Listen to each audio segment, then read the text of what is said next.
il y a un risque de chaos potentiel qui ne peut pas être sous-évalué.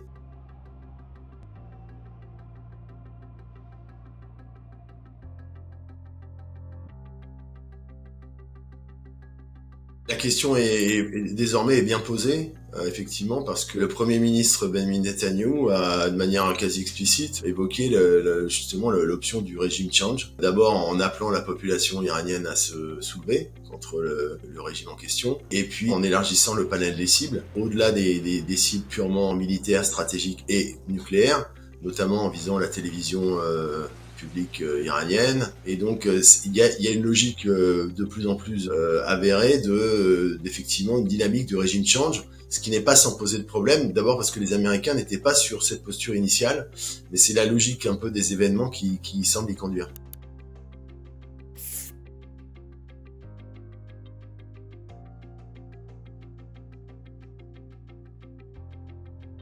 Un nationalisme iranien qui est très fort, et les Iraniens n'apprécient pas forcément que ce régime soit renversé de l'extérieur. Et en même temps, le problème de l'opposition, c'est qu'elle n'est pas structurée. On l'a vu dans le prolongement justement du décès de Mahsa Amini, avec les manifestations et une forme d'opposition activement passive, malgré la répression féroce du régime. Et donc le risque d'un effondrement brutal, c'est ça. C'est un vide. Et comme on le sait, en géopolitique comme en physique, la nature a horreur du vide. Il y a un risque de chaos potentiel qui ne peut pas être sous-évalué.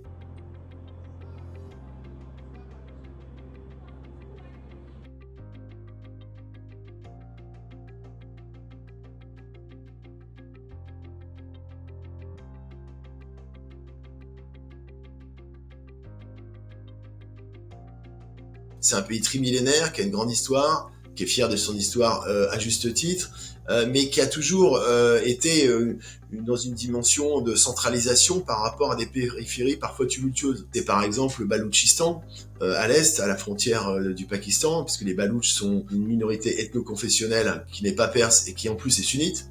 Vous avez des Kurdes, évidemment, au nord-ouest. On sait à quel point la question kurde, au niveau régional, a un potentiel énorme. Vous avez la minorité azérie, justement au nord, qui jouxte une république d'Azerbaïdjan qui est un ennemi déclaré de Téhéran. Vous avez les Arabes du Khouzistan. Donc, il y a effectivement un scénario de cauchemar qui est le syndrome irakien puissance 10, qui ne peut pas être sous-estimé.